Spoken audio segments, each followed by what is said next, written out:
everyone, welcome back to the Earthdawn Survival Guide, a podcast for all disciplines, paths, players, and game masters, and enthusiasts like Josh and myself. I am Dan. I am Josh. And today we are here to talk about all things ecumenical and theological, because we're going to do part 3 of our 6-part series on passions and questors. So if you have any questions for us, we did some email last time around, please feel free to email us at edsgpodcast@gmail.com. And today we're going to cover Floranuus and Upandal. Yes. So we'll get to Floranuus first, only because it's alphabetical, I guess. And we'll kind of start from there. And since last time around we covered this in about an hour, a little more than that, we're going to dive right in. So no preamble anymore. Floranuus is the passion of perpetual optimism. I found that wonderful to have there as well, because they can immediately turn depression into exhilaration, but really their ideals are revelry, energy, motion, and victory. Yes. So how do you explain all of those, or how do you kind of work those in as an overall theme? Because revelry is just, being boisterous, I think, a little celebration, rambunctious. The energy of life itself, the sheer joy that can go along with movement, the idea of the runner's high, the feeling that you get when you are, say, taking your sailboat in a good breeze and just clipping along the water. Yeah. All of those kind of celebration and feeling that you get in that kind of pursuit, a race, any kind of motion and physical endeavor. I equate this to physical endeavor in a certain respect, more of the, not necessarily exertion itself, because that's kind of more of a Thistonius thing. And we'll talk about that in another episode. Yes. But the thrill of, to grab modern stuff, parasailing or anything where you, or, mountain biking, skiing, anything where you are out and moving through the world, and the kind of exhilaration and feeling of being alive. I was just going to say, that was my phrase, is whatever lets you know that you feel finally alive. Instead of just you're going about your day-to-day doldrums, or you walk to the store, or you walk down the street. That's not really it. This is the motion of slight exhilaration, and you actually feel like, oh, I am living. My heart is beating. The blood is pumping. I'm here, and I'm here now. I put it that way. Yeah. The feeling that you would get for perhaps a hunter pursuing a prey, and not in the kind of sneaking through the underbrush and quietly creeping up. It's the cheetah running down the gazelle. It's that burst of energy, that speed, that final bit of pursuit, and how that is kind of an epitome of life. There's a strong association with Floranuus with the element of fire as being the element of the burning drive inside you. Yeah, the burning drive. There's not really a sense with the passions of being associated with astronomical stuff the way that you would, say, have a sun god. But Floranuus would share some of the ideas of Apollo driving his chariot across the sky, or the very similar kinds of ideas of other sun gods, sun deities, who are basically that motion of the sun being the source of life and taking that motion and that movement across the sky. You can take some of those kind of aspects of things as well. Yes. So, and just, the fire inside is what I kind of go with, because it's always like a Bob Seger song. So I had to go along with that as well. Sorry, music note there. Anyway, but the other elements of Floranuus are parties, cheers to certain people, so you acknowledge that they're alive and what they accomplished. Wine, and I don't mean cheer wine, which is my favorite soft drinks, but just wine as well, the beverage, and swiftly moving ships, airships, sailing ships, whatever. So it's that motion of, again, you feel the breeze on your skin and in your hair, and it moves you. So that type of motion of getting somewhere quickly. So it's that whole exhilaration is the best word I can come up with that you mentioned earlier. So yeah, the powers that Floranuus grants are increased stamina, because as you said, the runner is high. So, the adrenaline's finally kicked in and your pain lessens a little bit because adrenaline is really good stuff. But that Floranuus can turn depression into exhilaration in a thought. So that's the questers and people who are followers of Floranuus are just up people. They're the ones who are the life of the party. They are just the ebullient, come on, let's go do this. And kind of an improvisational person just to go, I don't want to make plans. Just get up and go do it. And that's kind of the nature of Floranuus and their followers. Yeah. There's a little bit, because of the relation to partying and celebration and wine, take a little bit from Dionysus. Again, keep going back to the well of the sort of Greco-Roman beliefs, that association there and that idea you could take a little bit of ideas from. But yeah, just the antithesis of depression and sadness and dolor. Lethargy. Yeah. Mm-hmm. Very upbeat, very positive, not necessarily great long-term planners. Maybe have a little bit of the idea of, just get moving, get it going, get it in action, rather than taking the time. I mean, they probably plan and throw great parties. Yeah. But, there's not. Yeah, getting a task done or a menial task done, and maybe not be their thing, because, party, revelry, living in the moment. Great ad-libbers and improvers. But you could even take the Mary Poppins snap the job's a game kind of thing, where if you bring that attitude to the task that you need to do, the menial tasks, while there's not the keeping household aspect of things that would go with that, there are, like, the farmer who is tilling his fields. While there is some strong tie with Jasperi there's also the forward motion and the effort and the work that goes into that, and the progress. And again, like, if you are doing something that gets your blood flowing and gets that kind of adrenaline pumping and that feeling of positive work, the idea of when you're done, you might be a little bit tired or sore, but you feel good about it. That's something where Floranuus might have made themselves known. Yes. And so while most typically you get associations with airships and riverboats and the wanderlust that kind of typifies tales of sailors and whatnot, call me Ishmael. Mm-hmm. Yes. One of the things that goes on in the early part of Moby Dick is how Ishmael is like, every so often I get this urge to just go to sea.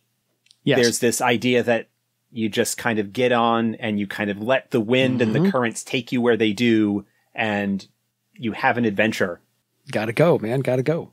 No, my favorite part from the essay of Floranuus is the tie into other passions, where they say Astandor may have blessed a song with harmony and a painting with beauty, but it is thanks to Floranuus that it leaves a smile in your face. Thestonius may give a warrior the strength to defeat a mighty foe, but it is Floranuus who gives the victory a sweet taste. And while Upandal will give your house sturdy walls, Floranuus gives you felicity as you call it your home. So Floranuus ties into a lot of other things, because there is that motion and that energy to get things started and or get things done. So how about we talk about the Questors? So actually, tell you what, how about we do this instead? Between this and the Questors, because somebody brought up the question to us a while ago, which is, what do followers of Floranuus do as maybe a small devotion, because they're not devoted enough to be a Questor? What can they do? And or how do we work Floranuus into a campaign to introduce this passion to the players? I'm thinking, if you're going to be dealing with, as you do in a lot of cases with passions and so forth, you're going to be interacting with people. And a wedding celebration of some sort seems to me a great situation, because you could get Astandar in there. You can get Garland in there in a certain respect. Totally. But you would get Floranuus in there. And again, if you think about the spiritual and religious life of how the passions and what they represent can be related to the important milestones or even the lesser significance of things. A wedding celebration, a feast, even perhaps in a household that is maybe a little bit more dedicated to Floranuus without necessarily being questors.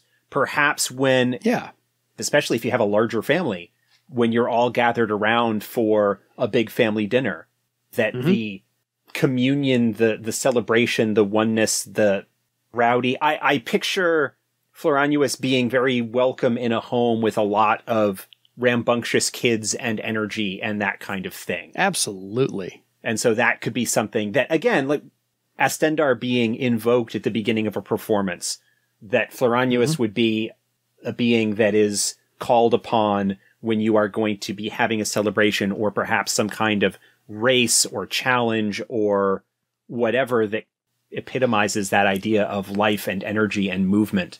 There are so many ways that they could be brought into events because, as you pointed out in that quote, yes, these other passions are involved in these things, but Floranuus is there as well because they represent the joy and the recognition of simply being alive.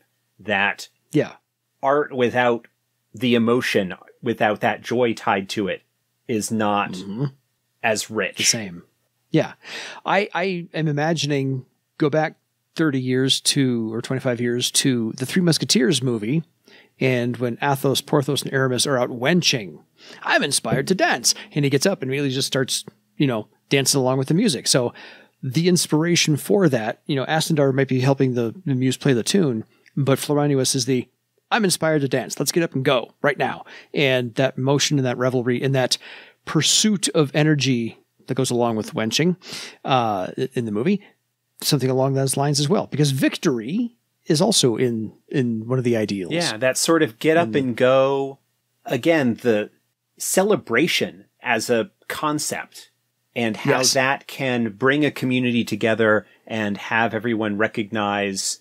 I think it might even really be interesting to think about how, especially where we talked about death a little bit in the last episode, where we were talking about Death Sea. It would be really interesting to think about how Floranuus might be invoked or represented in a funeral situation where someone's life has come to an end.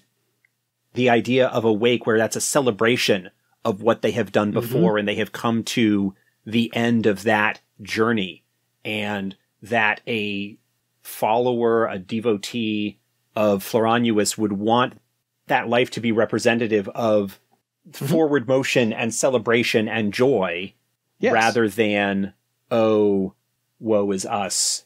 For that person is no longer here. No, because that's part of the essay as well, which is if that person who has passed, that internal fire that was them, if that's not passed on to you by you remembering them, then it's not as sweet to remember them at all. So I can't find the quote. I'm not going to worry about it. So let's get on to the questors themselves. As I said, these are the very up people. They're always full of energy. They're always have a smile on their face. They're generally happy because they have that energy and motion to them. A lot of this to me says windling. Yes. The windlings do tend to be strongly associated with Floranuus because of their motion, their ability to fly, the general upbeat, positive attitude, their embracing of life, and their curiosity. Those are all strongly epitomized by the windling. And if there were a patron passion for that name giver race, Floranuus is certainly a very high on the list for that one. Because otherwise, if there was a discipline closely aligned with questors, would you say it would be the troubadour? Maybe a little bit. Possibly. Troubadours tend to be a little bit more closely associated with Astendar, as we talked about in that episode. Air Sailor, Boatmen, even Sky Raider, although Sky Raiders tend to lean more towards Thistonius. But Air Sailors and Boatmen, probably very strongly associated with Floranuus because of the airships and riverboats, which are symbols of the passion in a way, and have that motion and energy involved in them. So those would probably be the ones that I would think of right off the top of my head as being most strongly associated with that passion. Fair enough. Okay. So on to the devotions and the powers that, if you decide to become a Questor of Floranuus, what Floranuus can bestow upon you. So we have the follower, the adherent, and the exemplar. So the follower is your first 4 ranks. Your adherent is your next 4 ranks, 5, 6, 7, and 8. Then your exemplar are ranks 9 through 12. So your follower devotions for Floranuus, most of these are fairly familiar. Acrobatic defense, avoid blow. This one also gets a durability of 5. Energy and endurance. Yes, totally. I also get first impression. Great leap, heartening laugh, you need to have that, yes, especially.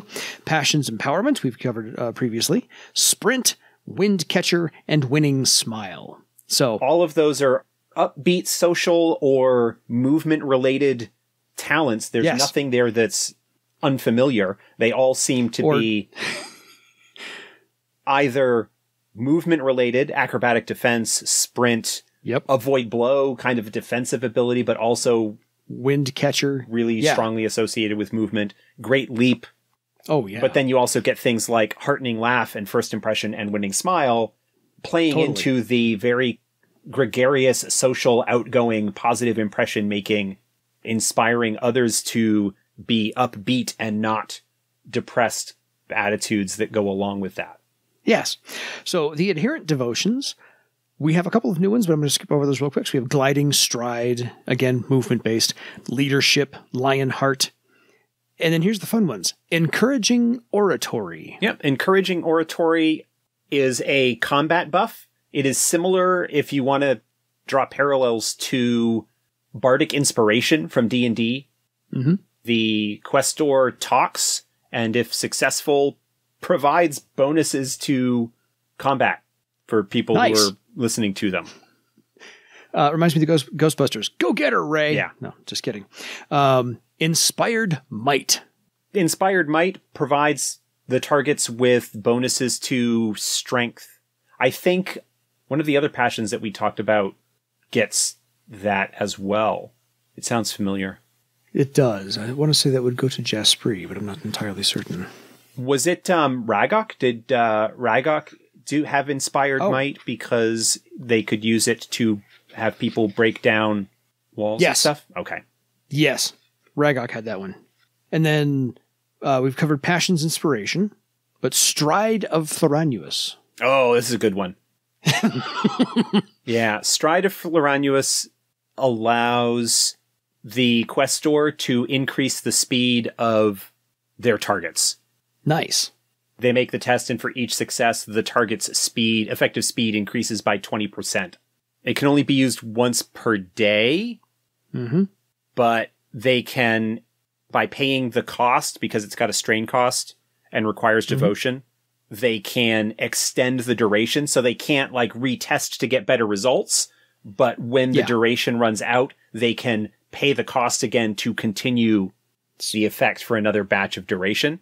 It can affect not only name givers, but it can also be used to target ships. It's part of the reason why Questors of Floranuus can be desirable for airships or riverboats, because if they have the ability to do that, they can get you to your destination more quickly. That'd be very nice. And then the last adherent devotion, ranks 5 through 8, telling the tale. That is a knack, actually, from the companion. I think it's a emotion song knack. I think it allows you to do the same effects as emotion song, but without actually having to sing. Yeah, because it would be telling instead of singing. So, yeah, telling the tale, it's a rank 1 emotion song talent. Fair. Allows the user to expand the repertoire for emotion song. So yeah, it's basically emotion song, but spoken, not necessarily needed to be sung. Gotcha. So it's your St. Crispin's Day speech. Yeah. So, the exemplar devotions. Most of these look really new to me. So, energy and motion. So, it provides a substitution for strain that the target of the devotion has to spend a recovery test, but then they get phantom points that they can use to pay strain costs instead of actually paying strain. Very cool. But again, going on with the ideas of endurance and energy and whatnot. Mm-hmm. Any kind of strenuous activity. The power of the passion allows them to overcome what would normally be a fatiguing effect from an ability. Or damaging strain. Gift of Life. That reminds me of a Sade song. I don't think everything's musical today. I don't know why. Yeah, this is one that shows up with Garland as well. Yes. The Questor can spend a devotion point as a recovery test for the purposes of powering abilities that require a recovery test. Ooh, very nice. And they can do it either for themselves or for a target that would need to spend a recovery test. Like, for example, energy and motion.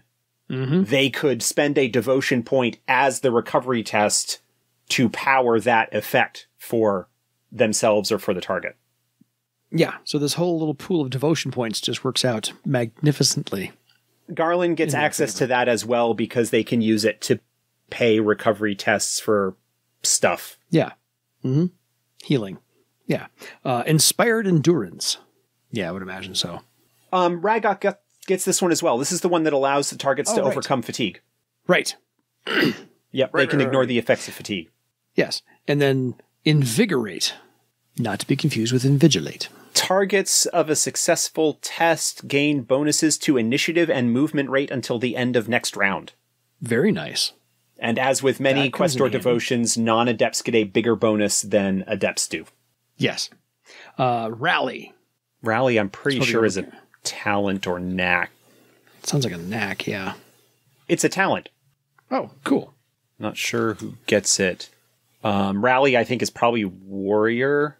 Sounds right. Oh, yeah.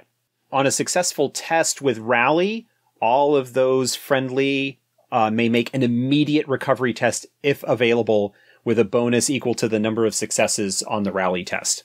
It doesn't provide any bonus recovery tests, but if you pair that with Gift of Life... Yes.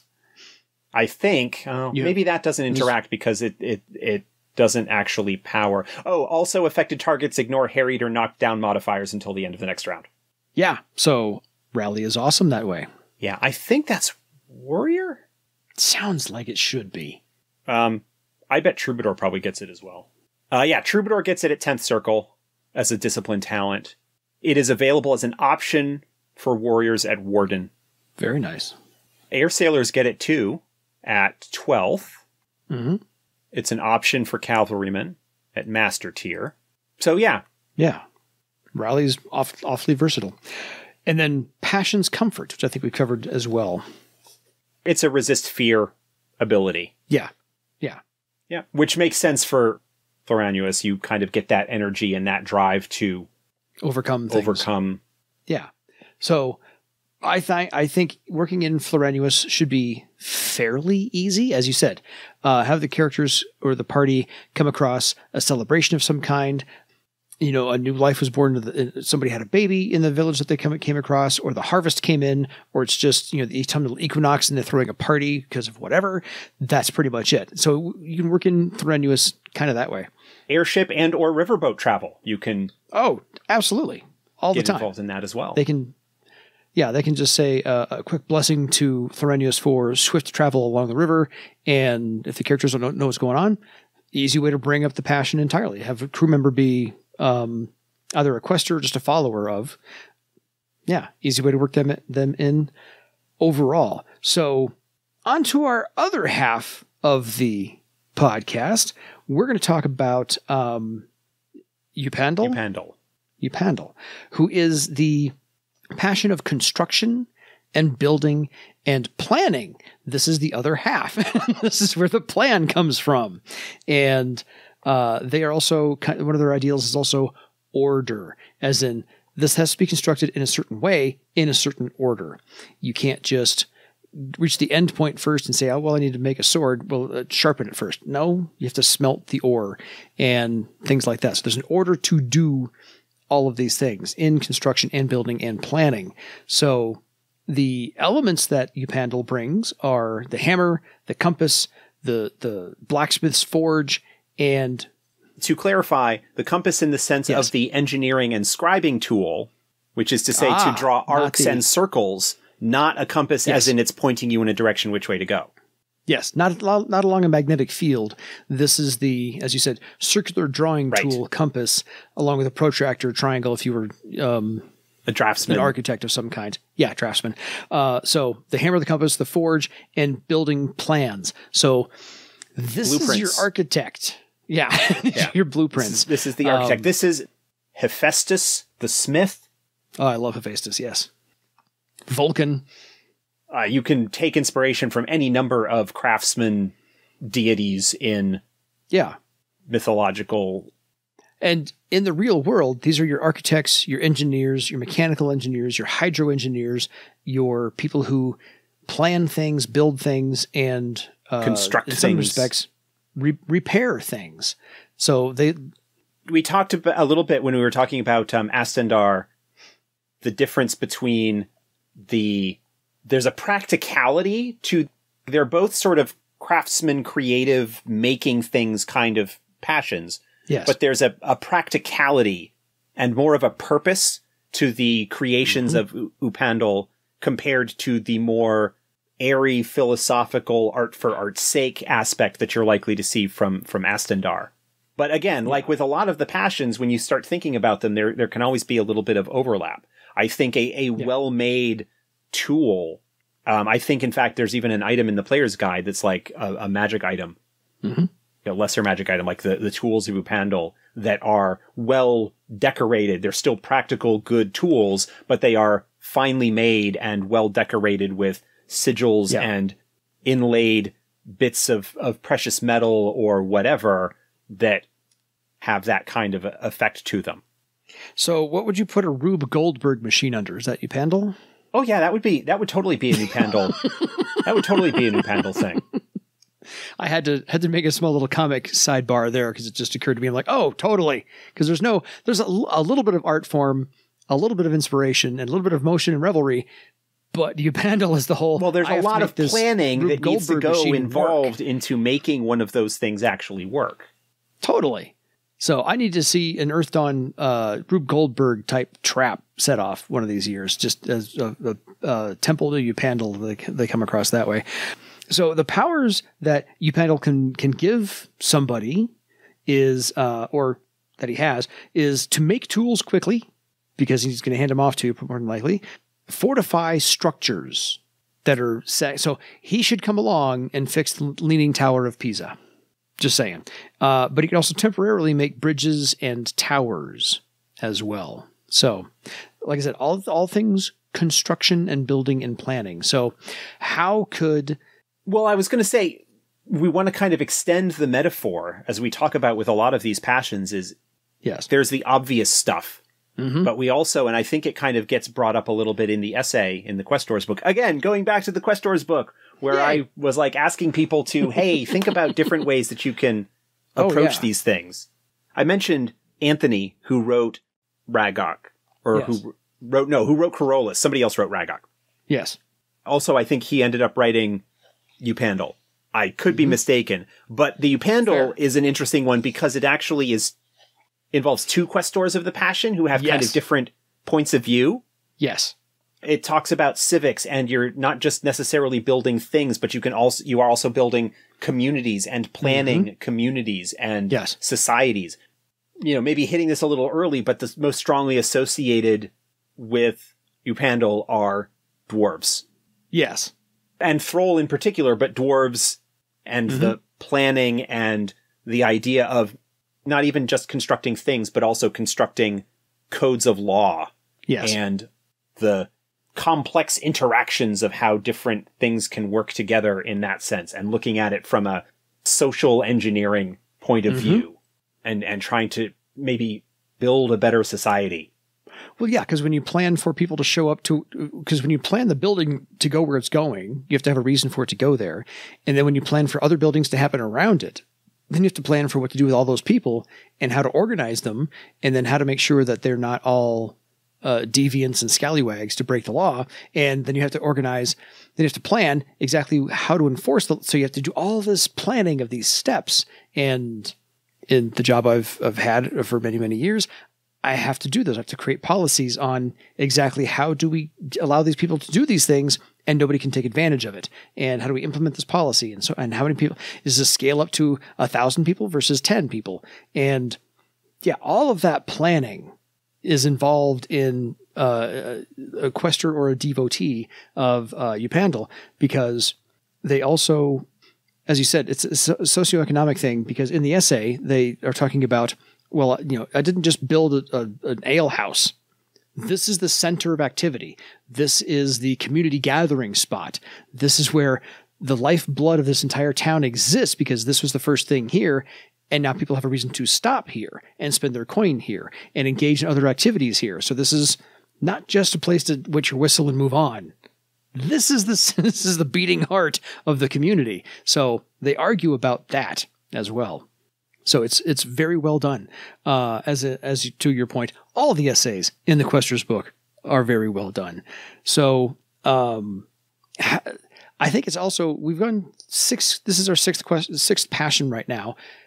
I find it easy as well to work in the concept of Upandal to new players and running a theme where, like I said, I want to see a temple to Upandal with a Rube Goldberg type trap.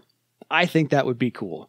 I don't know how to create it, but I think it would be cool. Not necessarily a Rube Goldberg trap, but the method by which the doors open. Yeah, totally. Just some kind of almost complex engineering for complex engineering's sake. Yes. Kind of thing. I think actually in the Travar book, there's some kind of elaborate gate or other that strikes me as a perfect Upandal related thing. It might even actually be connected to Upandal now that I'm thinking about it. Fair. I also think it's, like I said, it's easy to lace this in for the players just to get an idea. Because of the importance of Upandal in construction, every weaponsmith, many cares would likely have, Upandal would have been more important while it was being constructed. There would also have been importance and devotion to the passion in order to maintain the defenses and protections and structures that allowed people to survive in the care. Garland obviously was very important just as the defender of the hearth and home, but Upandal being the passion that inspires people to actually create these things. And so you would likely have iconography or any number of things that would be calling upon the passion to bless a work or be involved in some kind of project. Any time that there's any kind of construction or building or repair or anything like that would be an opportunity for Upandal to be called upon or to be referenced or to become involved in some kind of activity like that. Because I remember we brought this up before. There's nothing that necessarily prevents the passion from showing up and becoming involved if the activity is suitably devoted. Yes. You could have a story of, you talked about the beating heart of the community, the ale house, the community center, whatever that is. Perhaps if it is one, perhaps there could be a tale or a legend in the town of how Upandal was there to help lay the cornerstone, or was there like some kind of thing that happened and Upandal was there. Anytime that you can think of a situation where you might metaphorically say this feeling came upon us, you could actually have the passion manifest in some regard and have that be something that is there. Yeah. A lot more sort of involvement. I equate the real world in Upandal terms because, like I said, mechanical engineers, architects, hydro engineers are all questors of Upandal. But people who just look at something and go, I can fix that instead of replacing it, are the devotees. They're the ones who, I can fix a zipper, or I can fix, the VCR, or whatever the case may be. I can fix the table because something broke, or I can fix this. I may not be able to architect the whole house, but I can fix the squeaky door, or I can fix the jammed door, and things like that. So those are devotees of Upandal versus Questors. Not necessarily. You could absolutely have Questors that are the perpetual tinkerers and fiddlers. You take images of like the stereotypical tinker gnomes or mad inventors or scientists whose workshop, I mean, there is a certain degree of order and whatnot that goes along with Upandal and kind of things in its place. But I think there's also the Tiskrang riverboat engine, the fire engine, was inspired by Upandal, by someone going into a fugue state inspired by the passion and creating this miraculous feat of magical engineering. Yeah. And so there is absolutely, I think, within the space of Upandal's area of influence to have that pigsty-ish mad scientist who knows where everything is, but somebody looking at it from outside, just like organized chaos kind of idea is absolutely something that could go along with it. You could have some aspects or presentations of followers of Upandal who have kind of a magic punk, steampunky kind of vibe to them in terms of pushing the boundaries, and not just from a strictly mechanical engineering standpoint, but magical engineering as well. Enchantment is something I think that Upandal would probably be involved with, especially with the way that we have enchantment rules worked up in 4th edition with the need for design and a plan and that sort of thing. And so common magic items like the pots of Groomba or the dust brooms and various other things like that that are crafted items would have Upandal involved in them perhaps in some way. I remember a quote, I had to go look it up actually because I wrote it down, that reminded me of Upandal when I came across it, which is that boredom is the threshold to great deeds. So once you push past the boredom, you can accomplish certain things. That's like you said, the mad tinkerer of Upandal and Questors thereof. So how about we get down to the brass tacks of what, let's say somebody wants to follow in the path and walk with Upandal and see what they can come up with. Because these would be your teachers, your engineers, your builders, people who look forward to teaching other people how to build and how to plan and things like that. So the follower and adherent and exemplar tiers, of course, the follower devotions are pretty self-explanatory, and I think we've come across most of these. So artisan, book memory, craftsman, etiquette, evaluate, jury rig. Is that one new, or is that is new? It might be based on a knack. Let me check. No, jury rig is a devotion. So one of the things that Upandal Questors can do is they have devotions that tend to work more longer term, but also relate to the management and completion of projects. Oh, this is your project manager. You get some project management stuff. And it talks about, so jury rig is what's called an overseen project. The Questor directs a willing team to repair a damaged structure, and it allows them to more quickly repair something than would normally be required by the physics of actual construction. Gotcha. It's not pretty, but it's sturdy and gets the job done. That'll do. Yeah. Each target repairs 1 damage point per success each round for rank rounds. The idea being that if you've got a barrier that has suffered damage, you direct a team to repair it, and they repair damage done to that wall or barrier, but they do it really quickly. Yes. If only duct tape existed in Earthdawn. Oh, I'm sure somebody has come up with the equivalent of that. Some Questor of Upandal. Exactly. Passions Empowerment is also a follower devotion. Standard, we've covered that one before. Project Management is, I think, the overall arcing talent that they get. The Questor is directing a project, and then they make a test. If successful, they gain +2 to tests required for the project to run smoothly and complete on time. Additionally, each success increases the pace of the work. Yeah. It lasts for up to rank weeks, ending when the project is complete. This is the one that the lead architect who's a questor, uses in order to get stuff done. Yeah. They get to play foreman. Research we've covered before, and this is a new one, Upandal's Armory. Oh, yeah. There's a typo in the book, it looks like. I think the name changed based on the rules text. It looked like the name, it was probably originally called Create Weapon. Again, it's an overseen project, so they are directing other people to do this. Fair. Basically allows them to quickly create weapons from rudimentary materials and only basic tools. Yes. So ignore the typo. It's Upandal's Armory. So on to the adherent devotions, ranks 5, 6, 7, and 8. Buttress Armor just sounds awesome. Well, anytime you can work the word buttress into something, it's a good day. Exactly.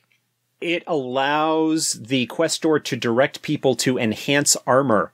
The targets work for a period of time, and each success increases the physical armor of 1 armor per success. It is incompatible with forge armor.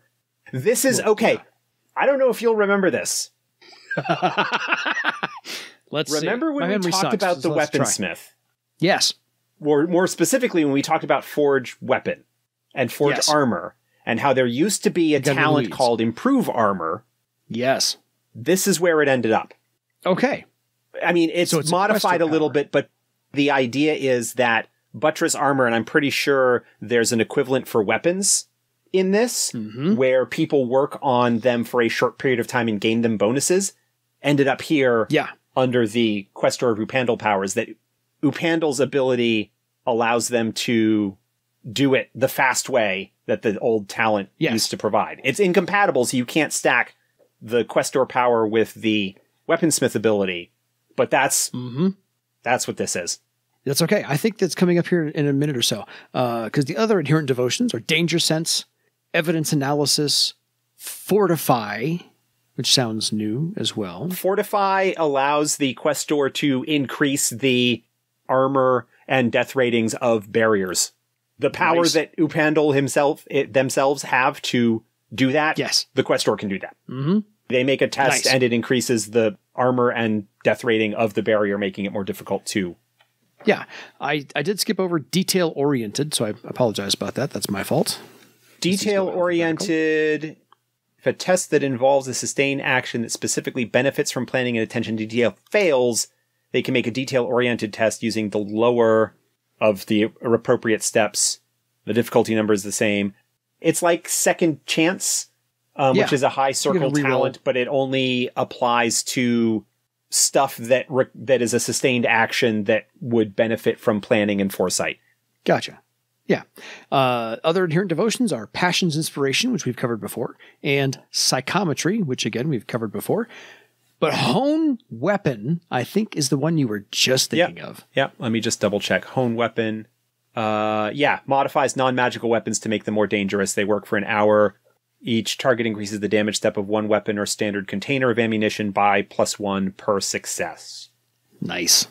So yes. And it lasts until the next sunrise. So yeah, it's a short term, like this is the montage of where you combine this with the, this is the with the other one, that the create weapon, that's the lower tier one. Mm-hmm. And you can sort of combine this. They make weapons and make them better. Yeah. So moving on to the exemplar devotions, ranks 9, 10, and 11, and 12 for your Questors of Upandal. Leadership, we've covered before. Perfect Focus. Perfect Focus, I think it's a high circle weaponsmith talent. Might a couple of others have it as well. Yeah. Yeah, basically it provides bonuses to sustained actions. Cool. Resist Influence, I think, is just isn't that a knack off of... That's a talent that's available to troubadours, among some others, maybe Nethermancers as well. Oh no. Resist Influence. No, never mind. No, I was thinking of... both wrong. It might be based off of something from an earlier edition that was a talent. Fair. Nope. You have multiple editions in your head. Questor speaks words of comfort, encouragement, or inspiration. Makes a test. If successful, the target gains a bonus to mystic and social defense, and any resistance test against mind-affecting abilities until the next sunrise. So, yeah, I was thinking of an old initially thinking of an old talent or ability that provided a bonus to resist horror stuff of the horrors. Oh, gotcha. Yeah. Yep. But this is I know where you're basically coming from a defense against any kind of mind affecting or altering abilities, whether for better or for worse. So it would help resist fear. It would help resist any kind of Questor devotion or power that would affect somebody's emotions. Mm-hmm. We talked about some of the Ragok abilities that like inspire rage and whatnot in people. It would help resist those. Totally. And even if no resistance test is normally allowed, it grants them a resistance test to shake it, or reduces. It's a bulwark against emotional and mental manipulation. Yes, because right after resist influence is silence influence. How's that for sibilance for you? That's the dispel devotion ability. Cancel the effects of any ongoing devotion. Yep. Or passion-derived ability. 2 more to go. Touching the past. Touching the past is a knack off of, pretty sure it's item history. We talked about that with... right, Carolus. Carolus. And then Upandal's Palisade. Upandal's Palisade. Questor builds walls and structures in a rapid manner, similar to the lower tier devotions that allow them to repair them. They can build, makes a test, and generates a pool of points that are used to build structures. Yeah. Basically, this is who you want to call on when they finally have Upandal's Palisade to help you fill sandbags and shore up in case of a flood. And it's got an added bonus where if sufficient materials aren't available, the Questor can spend a devotion point to make materials available, or to make meager supplies sufficient. They must sort of still be available. It's kind of a loaves and fishes, but for stone and wood. I had the exact same thought. So I think it's awesome. I think working in Upandal is, I can't say one of the easiest ones to do, because Floranuus, by the way, is easy as well. But I think working in Upandal into an adventuring campaign is not too difficult to sideline them in and make them kind of an underlying theme, or to just kind of highlight along the way that, dangle the carrot in front of your players to maybe, fine, if you want to follow this, here's some tenets, and here's a couple of people who are, I can't say questers of, but devotees to, and have some conversations about what Upandal can bring to your character. Obviously very strongly associated with weaponsmiths. Yeah, little bit. If you want to talk about a discipline that is affiliated with them. Although elementalists may be a little bit as well, particularly if they are the type that is going to be going into enchanting. Yes.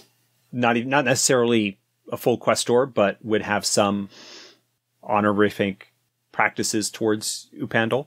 Yeah. Any further thoughts on Floranuus or Upandal tonight? Because I think we kind of, I can't say hit everything, but I think we've... No, I don't have anything more to add. Groundwork, especially for... I'm actually enjoying this series where we talk about the passions and the different ways that they can be brought in, and the different things that they can represent, and all that sort of fun stuff. Yeah, and just kind of lay the groundwork for your players to either get inspired by or attracted to, maybe adding to their legend, which is, finally becoming a quester of somebody else along the way. So it's nice. I don't have any of my players who actually... I have one who has been the go-to healer, and we'll get to Garland soon enough. Next time we do this. And he's like, yep, I've done enough of... He's been carrying around all of the healing aids. So he's like, yeah, I need to just finally give up the ghost and, quest for Garland instead. But he's, he deals in combat a lot. So... he's got a nice little dichotomy of character there. And hopefully we're providing some inspiration to game masters as well. I know that it can be difficult, perhaps, for some people to approach the spiritual or pseudo-religious aspects of play, particularly those who might have more of a kind of secular upbringing, to try and bring a spiritual life to the game, to deal with the passions in some regards as these kind of lofty, distant, uninvolved, almost mythical beings because that is frequently how deities and religions are portrayed in most fantasy games, because of the way that religious history and whatnot is in Western culture. And I think coming at that from a different angle, or looking at how you can more directly involve the passions and people's beliefs in the passions, can make for a richer and more interesting setting. Yeah. And it's just another aspect of Earthdawn that may not be explored to its fullest in every single pre-published adventure, because I've run most of those, but there's so many facets of Earthdawn that need to be worked in. This is another wrinkle to it, and I like them all. So it's fun to do. I appreciate Josh making the time. I appreciate all the listeners who have questions for us about anything we're covering. We actually got some good ones last time for some passion involvement as well. So I would love to hear from anybody about their involvement and how they've worked in some of these passions. We've covered 6 so far. We're only halfway through it, really. So until next time, it is time for you to go find the energy to build, Upandal, your legend. Good night, everybody.